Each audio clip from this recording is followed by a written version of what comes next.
And health पर बोलने का अवसर प्रदान किया।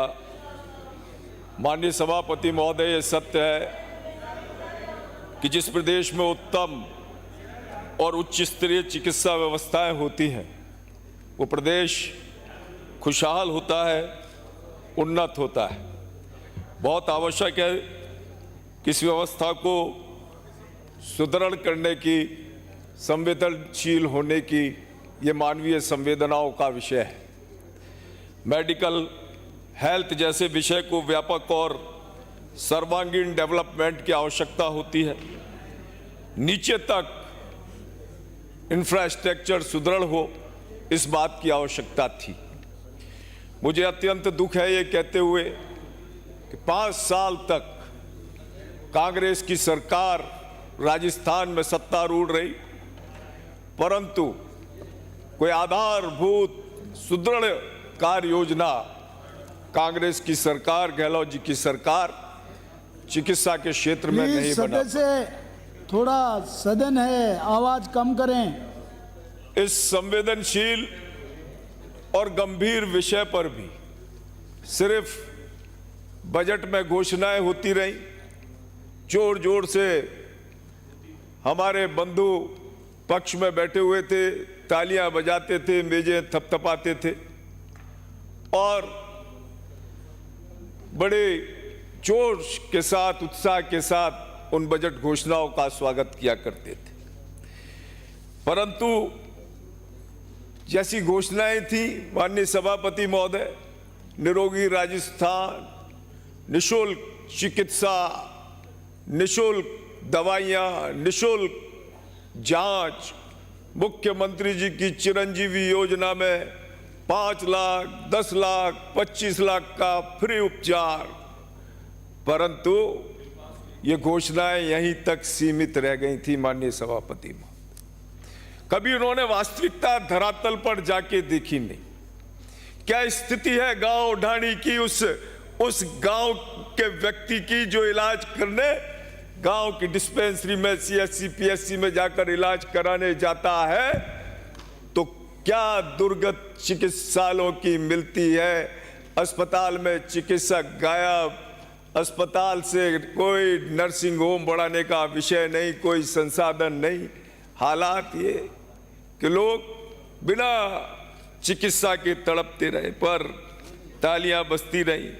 और जब ये फ्लॉप हो गए तो इन्होंने प्राइवेट चिकित्सालयों को एक राइट टू हेल्थ बिल लेकर आए और राइट टू हेल्थ बिल के तहत इन्होंने कहा, ना तो उनसे कोई बात की, ना कोई सहमति ली, ना कोई उनसे तर्क संगिक बात हुई और उनको राइट टू हेल्थ बिल लाकर और धाराएं लगाकर उनको अपनी निरोगी राजस्थान, जिसमें ये फ्लॉप हो गए थे, जिसके वादे पूरे नहीं कर पाए थे, वो उन पर थोपने का इन्होंने प्रयास किया और हालात ये हुए कि राजस्थान की चिकित्सा व्यवस्था कई दिनों तक चरमराती रही।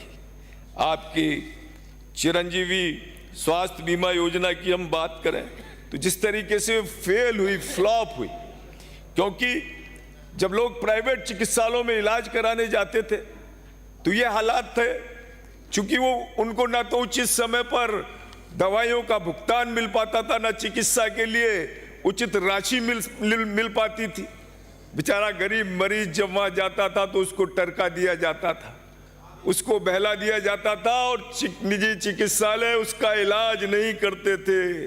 मजबूर होकर दुकान, मकान, गहने, खेत बेचकर गरीब व्यक्ति अपना इलाज निजी चिकित्सालय में पैसे देकर इलाज कराया करता था।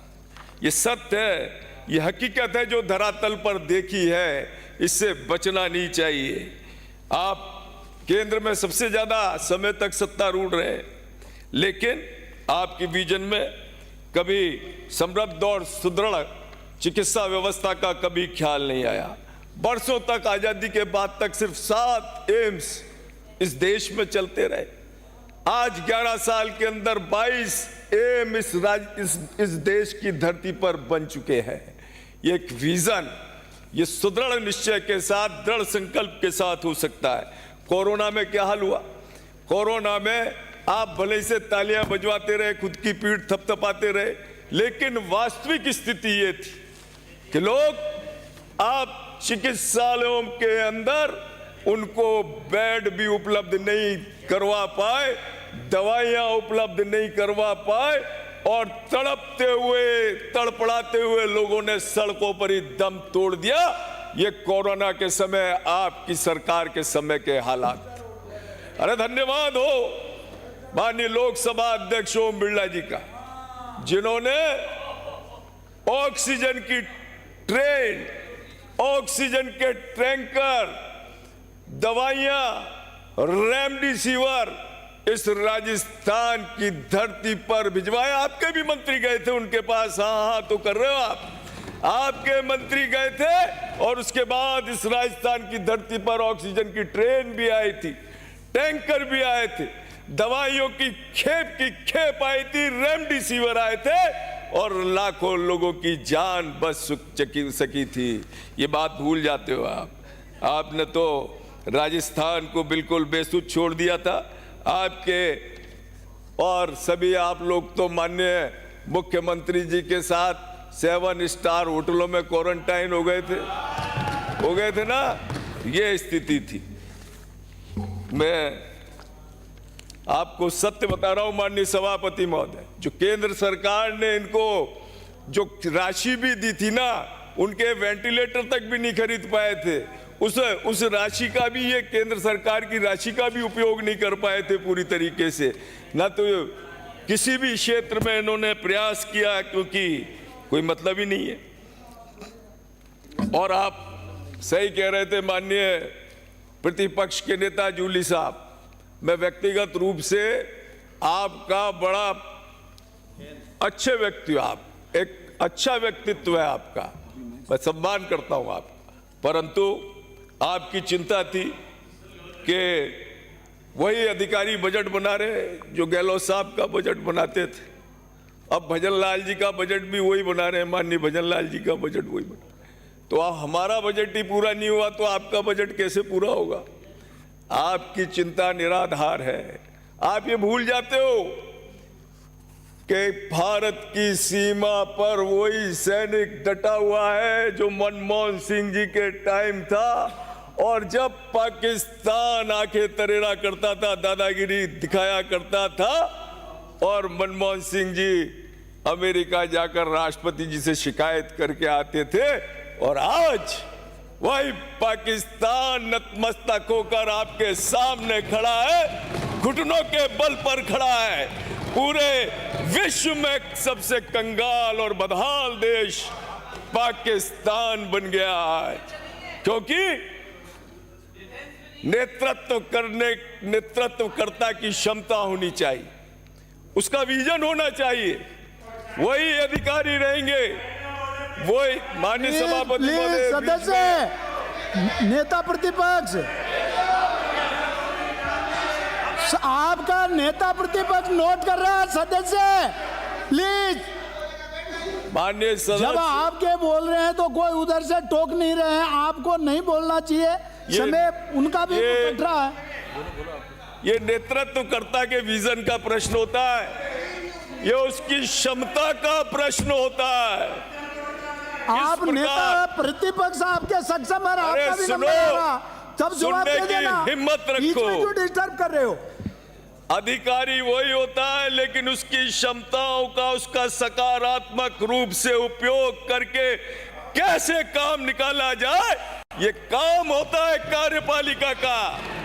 और अब हमारे मुख्यमंत्री भजन लाल जी शर्मा उसी विजन के साथ, उसी दृढ़ संकल्प के साथ, जो 5 साल तक आपके बजट की घोषणाओं को पूरी नहीं करा पाए थे, अब धरातल पे पूरी होती हुई आपको नजर आएंगी, दिखाई देंगी। आप भी यहीं बैठे हो, हम भी यहीं बैठे हैं।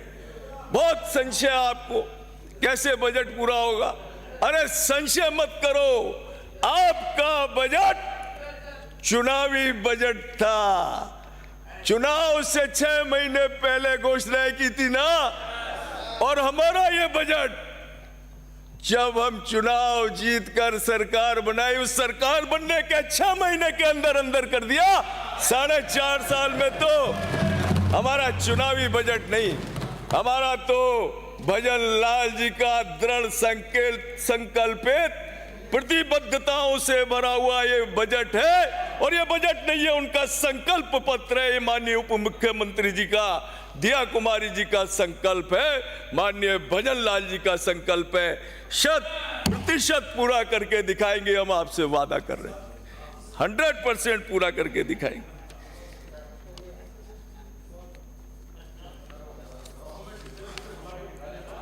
दो 2024-14 से जो क्रांतिकारी परिवर्तन इस देश में आपको आता, हर क्षेत्र में नजर आता होगा। सिर्फ चिकित्सा में नहीं, स्वास्थ्य में ही नहीं, साइंस टेक्नोलॉजी में, सैन्य शक्ति में, हर क्षेत्र में, आर्थिक प्रगति पे हम तीसरे स्थान पर।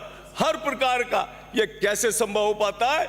ये दृढ़ संकल्प शक्ति से, संकल्प से हो पाता है कि आज भारत देश चिकित्सा के क्षेत्र में भी आत्मनिर्भर हो गया। आज 2 वैक्सीनेशन, कभी आपने सपने में सोचा था क्या आजादी के 70 साल तक के आप वैक्सीनेशन बना पाओगे?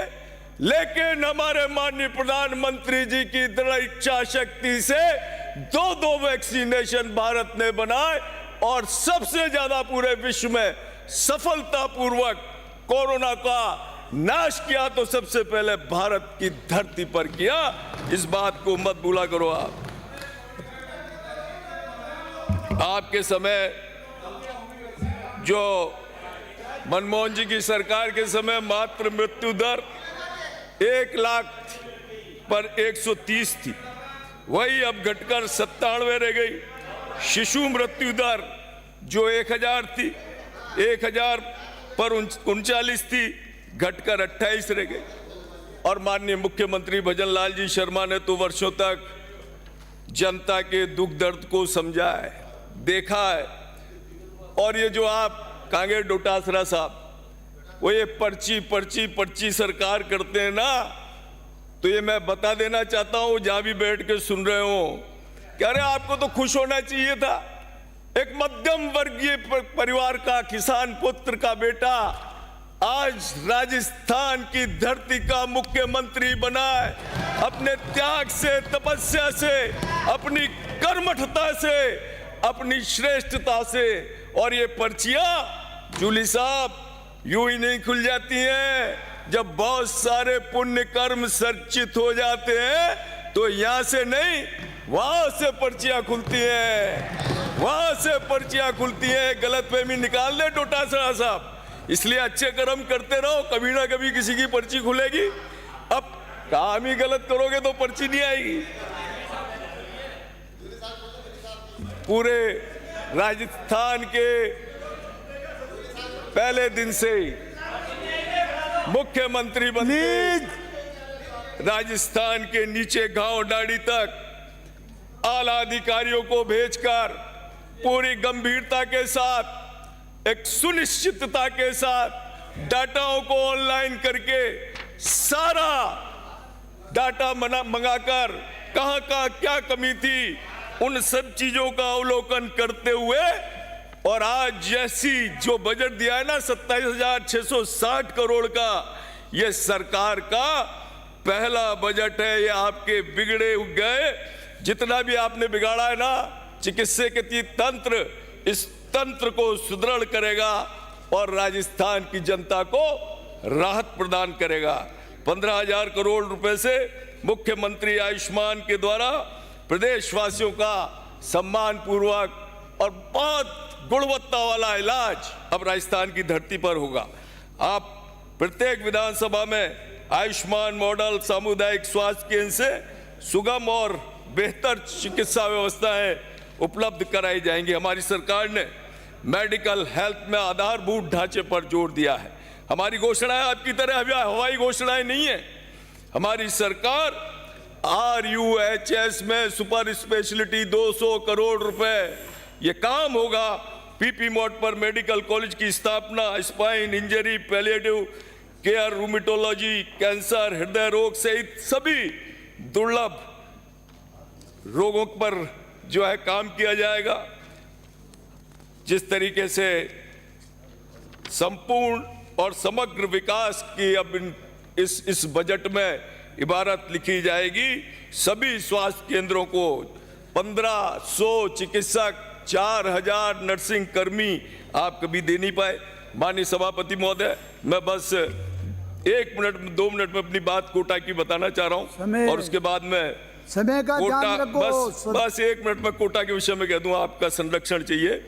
कैंसर रोगों के लिए जो बहुत बड़ी आवश्यकता है, पिछले 5 साल कोटा में धर्मादा संस्थाएं भी काम करना चाहती, भारत विकास परिषद, कोटा कैंसर सोसाइटी, लेकिन उनका कोई सहयोग नहीं हुआ।